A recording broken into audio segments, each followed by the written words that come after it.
Mon nom est Monique Chartrand, je suis directrice générale de Communautique.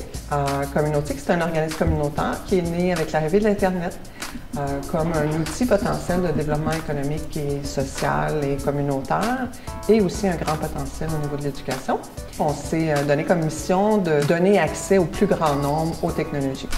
Au cours des dernières années, on a vu que les technologies, les enjeux des technologies devenaient de plus en plus immenses. Donc, on s'est repositionné dans un contexte plus d'innovation en se disant que comme citoyens, comme usagers, si on pouvait participer au développement de la technologie et des usages, il y aurait plus de chances que ça corresponde à nos besoins. Mon nom, c'est Johan. J'ai commencé ici il y a environ 1 an. J'ai appliqué ici, en fait, parce que je faisais beaucoup de théorie à l'école, puis je cherchais vraiment à pouvoir appliquer plus concrètement les choses qu'on voyait plus théoriquement. Le premier défi, évidemment, l'aspect contact avec le public. On rencontre vraiment des gens plein de bagages. Si un ingénieur vient ici, puis si un artiste vient ici, c'est pas la même chose.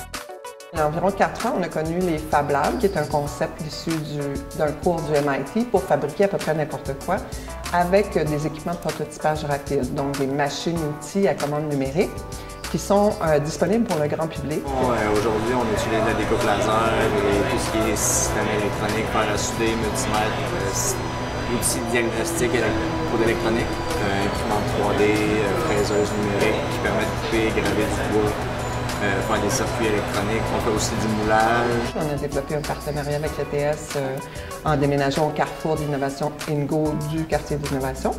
Et on ouvre 2 jours au public gratuitement, donc les gens peuvent apporter leurs matériaux, arriver avec leurs idées, leurs besoins. Et on accueille une communauté très variée de gens de 7 à 97 ans. On peut accueillir autant des pâtissiers, des programmeurs, des ingénieurs, des artistes. Donc c'est vraiment des gens qui viennent dans un contexte communautaire pour créer à partir d'une idée. Moi, j'ai fait un stage chez Communautique de profession, je suis designer industriel. Donc, c'est sûr que si on a des périodes qui sont plus courtes, on va aller avec des projets qui sont peut-être moins de grande ampleur, mais qui sont tout aussi intéressants. Donc, c'est vraiment essayer de trouver le juste milieu entre la période de temps puis le groupe auquel se destine l'activité. Un Fab Lab, c'est un lieu de rencontre entre toute personne créative puis les facilitateurs. C'est aussi beaucoup l'idée de coopération, collaboration qui est mise de l'avant. Le Fab Lab, c'est qu'il donne tous les outils, les logiciels et le support pour que les gens arrivent à mener à terme un projet.